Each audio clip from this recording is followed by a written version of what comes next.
Hello student, स्वागत है आपका हमारे यूट्यूब चैनल अभी रॉय पीसीएम क्लासेस में। स्टूडेंट, जैसा कि आपको पता पड़ चुका है कि आज मैं आपको क्या पढ़ाने वाला हूं। आज मैं आपको फिजिक्स पढ़ाने वाला हूं 12th क्लास की, जिसका चैप्टर चल रहा है, चैप्टर नंबर 2 चल रहा है, यानी कि दूसरा चैप्टर चल रहा है। और इस वीडियो का जो टॉपिक होगा स्टूडेंट, वो होगा विभव प्रवणता तथा वैद्युत क्षेत्र की तीव्रता में संबंध। यानी कि इससे पहले आपने पढ़ा था कि विभव प्रवणता क्या होती है, उसके बारे में आपने पढ़ लिया है। अब हम पढ़ने वाले हैं कि विभव प्रवणता तथा वैद्युत क्षेत्र की तीव्रता में संबंध क्या होता है, उसके बारे में हम यहाँ पर पढ़ने वाले हैं। तो बने रहिए वीडियो के एंड तक। यदि चैनल पर नए हो तो चैनल को सब्सक्राइब कर लें, बेल आइकन को प्रेस कर ऑल पर जाकर क्लिक कर दें ताकि आपको नोटिफिकेशन मिलती रहे। तो चलते हैं वीडियो को स्टार्ट करते हैं। तो चलिए स्टूडेंट, विभव प्रवणता तथा वैद्युत क्षेत्र की तीव्रता में संबंध, यानी कि विभव प्रवणता तथा वैद्युत क्षेत्र की तीव्रता में संबंध क्या होता है। ये होता है delta v equal to minus e vector, ठीक है नहीं, और डेल्टा आर वेक्टर। ये होता है, हमें यही लेके आना है, यानी कि वैद्युत क्षेत्र की तीव्रता और विभव प्रवणता में संबंध। ठीक है, तो किस प्रकार से ये फॉर्मूला लेके आएंगे वही इस वीडियो में देखने वाले हैं। तो चलिए सबसे पहले किस प्रकार से समझते हैं, सबसे पहले से समझते हैं हम चित्र से। तो आपको दिखाई दे रहा है कि यहाँ पर लिखा है कि वैद्युत क्षेत्र की तीव्रता में संबंध, यानी कि तो वैद्युत क्षेत्र मान लेंगे। सबसे पहले मान लेंगे कि माना एक समान एक वैद्युत क्षेत्र है। क्या है, एक समान हमने वैद्युत क्षेत्र मान लिया है। इस वैद्युत क्षेत्र में हमने एक बिंदु ए लिया है, जिस पर एक हमने परीक्षण आवेश मान लिया है क्यू नॉट। ठीक है, क्यू नॉट परीक्षण आवेश लिया है, और एक बिंदु वी लिया है। हमने क्या किया कि इस बिंदु वी तक परीक्षण आवेश को ले गए, डी आर दूरी हमने क्या की, विस्थापित की। तो इस पर एक बल लगेगा, क्योंकि यहाँ परीक्षण आवेश पर वैद्युत क्षेत्र की दिशा में ले जाएंगे तो इस पर एक बल लगता है। तो वैद्युत क्षेत्र की दिशा में बल लगेगा तो प्लस में होगा क्यू ई। ठीक है स्टूडेंट, परीक्षण आवेश पर जो बल लगेगा वो क्यू ई हो जाएगा। और हम क्या करना है कि हमें यहाँ पर क्या निकालना है कि इसको धीरे धीरे ले जाना है। इसके अंदर क्या करेंगे, इसके अंदर धीरे धीरे ले जाएंगे। तो यहाँ से डी आर दूरी तक जाने में कितना कार्य करना पड़ेगा, सबसे पहले वो निकालेंगे। हम क्या करेंगे, कार्य निकालेंगे। तो यानी कि बिंदु ए से वी तक जाने में कितना कार्य करना पड़ा, सबसे पहले वो निकालेंगे। उसके बाद विभव का फॉर्मूला लगा देंगे, सो ये संबंध निकल आएगा। तो आप जानते हैं कि जब परीक्षण आवेश इस बिंदु ए पर रखा हुआ है इस वैद्युत क्षेत्र में, तो इस पर एक वैद्युत क्षेत्र से एक बल लगता है परीक्षण आवेश पर, वो होता है क्यू ई। ठीक है, जो वैद्युत क्षेत्र की दिशा में लग रहा है।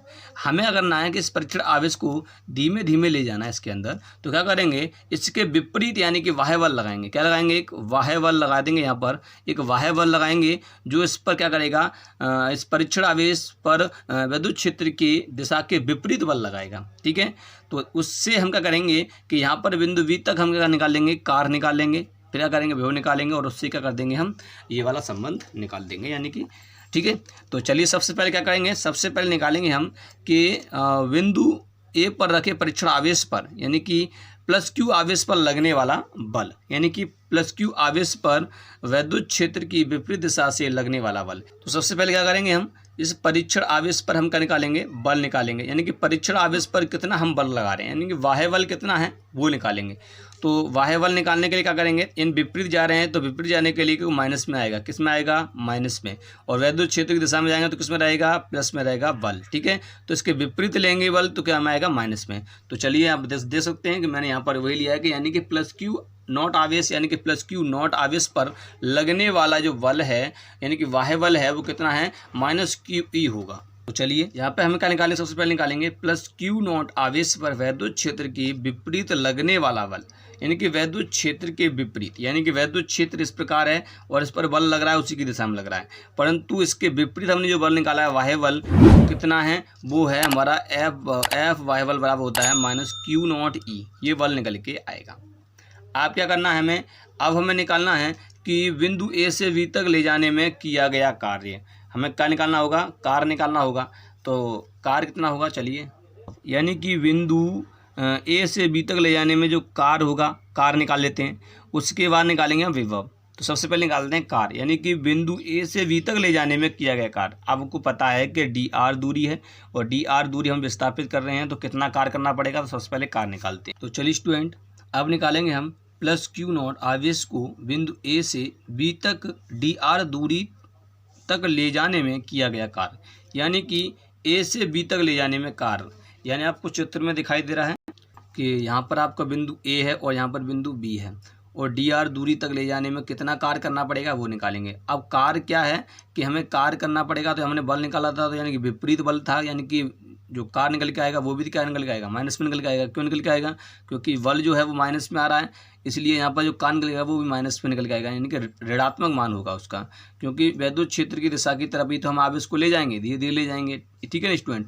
तो यहाँ पर क्या हो जाएगा, तो ये डी आर दूरी विस्थापित करने में कितना कार्य करना पड़ेगा, यानी कि वाह्य कार्य, यानी कि किसके कार्य निकाल रहे हैं हम, वाह्य बल के कारण हमें कार्य निकाल रहे हैं, तो हमें वाह्य कार्य ही निकालना होगा, ठीक है स्टूडेंट। तो चलिए मैंने यहाँ पर वही निकाला है, यहाँ आप देख सकते हैं कि मैंने यहाँ पर निकाला है डब्लू वाह्य, यानी कि वाह्य कार्य जो होगा वो एफ इंटू विस्थापन कितनी दूरी की है, डी आर दूरी है, और बल कितना था minus Q not E into D R, ठीक है। इतना हो जाए गुणा कर देंगे, माइनस में रहेगा, ये वाह्य कार्य निकल के आएगा। अब स्टूडेंट क्या करेंगे, अब निकालेंगे वैद्युत विभव, क्योंकि इतना कार्य निकला है तो कार्य निकला है, अब क्या करेंगे वैद्युत विभव। तो वैद्युत विभव निकालेंगे तो कितना हो जाएगा, तो यहाँ पर निकालेंगे वैद्युत विभव। तो वैद्युत विभव का फॉर्मूला होता है डेल्टा वी बराबर डब्लू वाह्य, यानी कि वाह्य कार्य वटा क्यू नॉट, क्योंकि आप जानते हैं किसी परीक्षण आवेश को अनंत से किसी बिंदु तक ले जाने में किया गया कार्य वैद्युत विभव कहलाता है।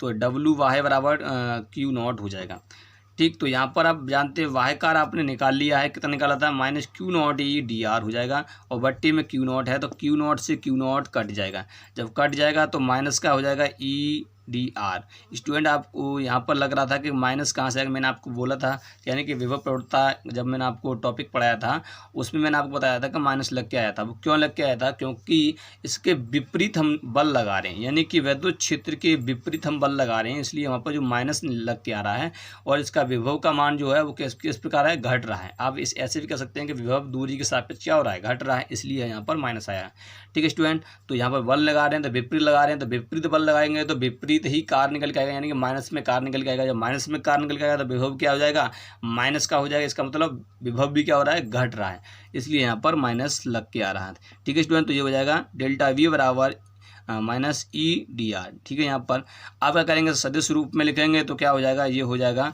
आप देख सकते हैं यहाँ हो जाएगा delta v vector equal to minus e vector dot d r vector, dot लगाते हैं तो कॉस थीटा आता है, तो यहाँ कॉस थीटा हो जाएगा। आप जानते हैं कॉस थीटा जो थीटा का मान है वो अगर 0 डिग्री कितना हो, थीटा बराबर 0 डिग्री हो, कितना हो 0 डिग्री हो जाएगा तो बन हो जाता है, क्योंकि जिस क्षेत्र में वैद्युत क्षेत्र की दिशा के मतलब दिशा की ओर ही तो ले जा रहे हैं हम किसी आवेश को, तो वहाँ पर जो थीटा होगा वो 0 डिग्री हो जाएगा। जब 0 डिग्री होगा तो 0 का मान कॉस 0 का मान होता है 1, तो ये हो जाएगा आपका, यहाँ पर देख सकते हैं डेल्टा वी बराबर हो जाएगा ई वेक्टर माइनस में है डॉट डी आर वेक्टर, ठीक है स्टूडेंट। तो यही फॉर्मूला हमें आपको निकालना था। इसे आप ऐसे भी लिख सकते हैं कि ई वेक्टर बराबर डेल्टा वी वेक्टर बटे डी आर वेक्टर, ठीक है। इस प्रकार से आप लिख सकते हैं, इसको इस प्रकार से भी लिख सकते हैं, और यहाँ पर माइनस लगाएंगे, क्योंकि यही फॉर्मूला मैंने आपको पीछे बताया था, यानी कि विभव प्रवणता में, ठीक है। तो यहाँ पर माइनस इसलिए आता है, आपको पता पड़ चुका है कि विभव का मान किस प्रकार से घट रहा है, क्योंकि जब बल जो माइनस में है तो कार्य भी माइनस में होगा, जब कार्य माइनस में होगा तो क्या हो जाएगा, विभव भी माइनस में हो जाएगा। तो स्टूडेंट ये था इसका डेरिवेशन। उम्मीद करता हूँ आपको पूर्णतः समझ में आ चुका होगा। यदि वीडियो पसंद आई है तो लाइक करें, शेयर करें, चैनल को सब्सक्राइब कर बेल आइकन को प्रेस कर दें ताकि आपको नोटिफिकेशन मिलती रहे। अब मिलते हैं नेक्स्ट वीडियो में। नेक्स्ट वीडियो हम पढ़ने वाले हैं समविभवी पृष्ठ क्या होता है, उसके बारे में हम पढ़ेंगे, ठीक है स्टूडेंट। तो तब तक के लिए जय हिंद।